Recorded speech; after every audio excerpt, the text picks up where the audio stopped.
Bom, gente, vamos ao início, né? Mais um vídeo para o canal Mente Aberta. Nesse vídeo aqui eu irei fazer a abertura de uma nova playlist cujo título será Sexto Período Nasal Técnicas Psicoterápicas 1.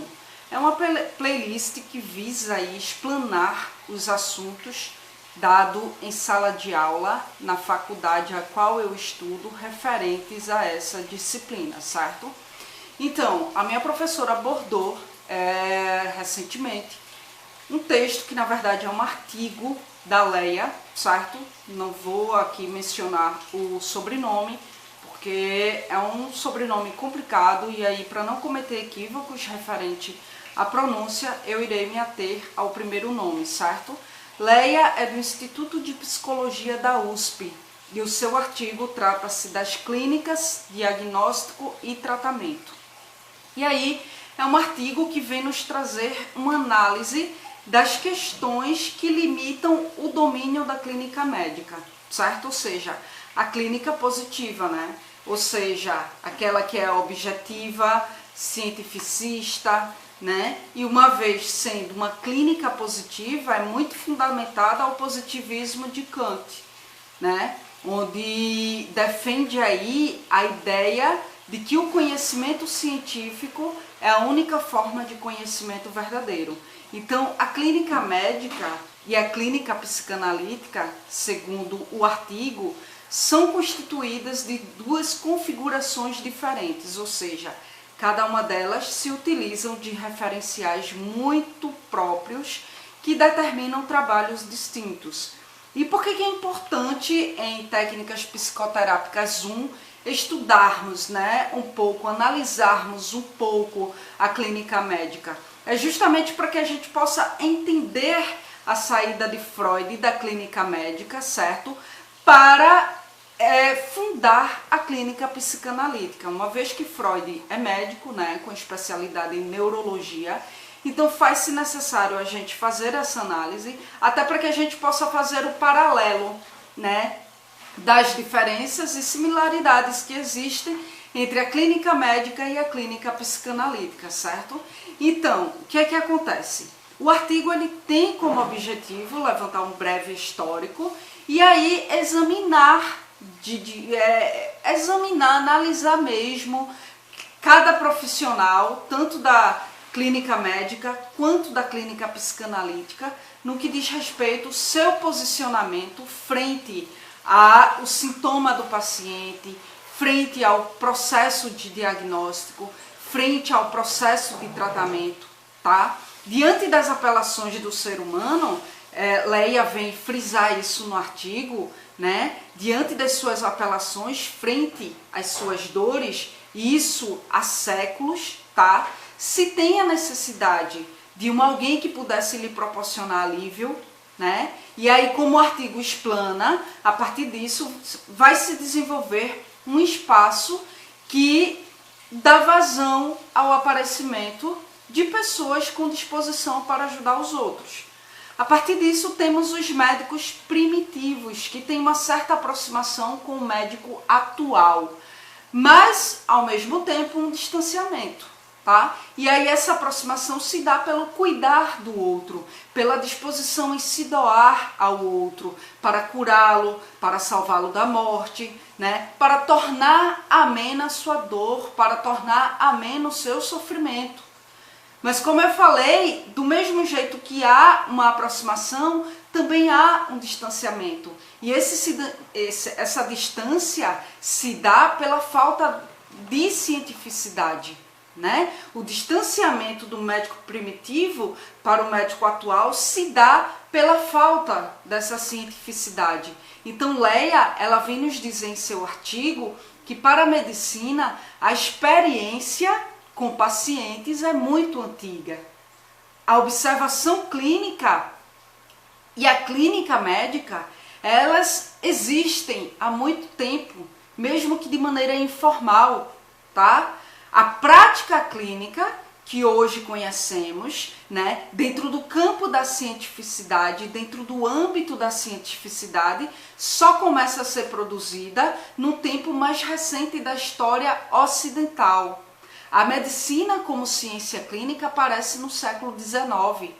E essa mudança de uma medicina mais informal, de uma medicina embasada no empirismo mais experiencial, mais informal, para uma medicina científica, para uma medicina fundamentada em um empirismo prático, em um empirismo científico, essa mudança vai criar possibilidades novas, certo? E aí Leia fala no artigo que Foucault, esclarece que Foucault traz, que essa mudança de uma clínica mais empirista, fundamentada no empirismo mais do senso comum para um empirismo científico, essa mudança vai trazer um progresso da observação, vai trazer um cuidado em desenvolver e ampliar a experiência, vai trazer uma fidelidade cada vez maior ao que os dados sensíveis podem revelar. E aí esse abandono dos sistemas e teorias do senso comum se dá em proveito de um empirismo, ou seja, de um conhecimento prático mais científico. E esse novo sistema referencial vai permitir uma nova ordenação das doenças e o interesse pelo corpo direto do doente. Mas é pelo corpo morto. Por quê? Porque o exame do cadáver ensina o médico as causas da morte e, consequentemente, das doenças. Porque a medicina, nessa época, ela não tinha ainda aparatos tecnológicos, ela não tinha ainda um olhar tendo como um pilar aparatos tecnológicos para explorar essas doenças, as causas dessas doenças num paciente enquanto vivo. Então havia um interesse pelo corpo morto do paciente. E aí Leia fala que Clavrel, ele destaca que o médico ignora a morte na sua especificidade. Por quê? Não é o corpo morto enquanto tal que vai interessar o médico, mas é o que nesse corpo pode se ler, é o que nesse corpo pode se aprender, pode se explorar, pode construir em termos de conhecimento no que diz respeito àquela doença que matou aquele paciente, tá? Só que Leia vem nos dizer que aí, impulsionados pela patologia, os estudos da fisiologia avançam e também, com esse avanço, oferecem subsídios para a determinação das causas da doença. Então, esses avanços permitem a biópsia se sobressair à autópsia. É quando a medicina começa a se munir de aparatos tecnológicos, certo?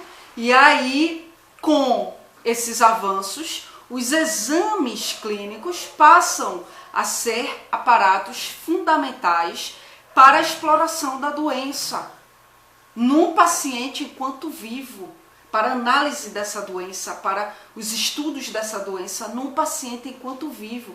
E aí, consequentemente, o índice de morte diminui. O índice de mortos, o índice de morte diminui. Por quê? Porque não era preciso esperar a morte do doente para explorar a doença que o matou, certo? Com o ganho da cientificidade, a medicina como ciência clínica passa a ter bem delimitado o domínio da racionalidade. Ou seja, é uma clínica fundamentada no olhar. E esse olhar não é simplesmente olhar, mas é ver, é observar, como Leia muito bem coloca no artigo. E a isso chamamos de olhar clínico. Mas Foucault vem nos dizer que a clínica médica não se limita a esse olhar clínico, ao ver, ao observar. A clínica médica envolve muito mais, envolve a chamada trindade: visão, tato e audição. E qual que é a dominância da clínica médica? E isso é importante vocês guardarem para quando a gente vir aí a fazer uma análise das diferenças entre a clínica médica e a clínica psicanalítica, né? Qual que é a dominância da clínica médica? É o visível, é o que está visível. E cada vez mais o olhar da clínica médica está aguçado.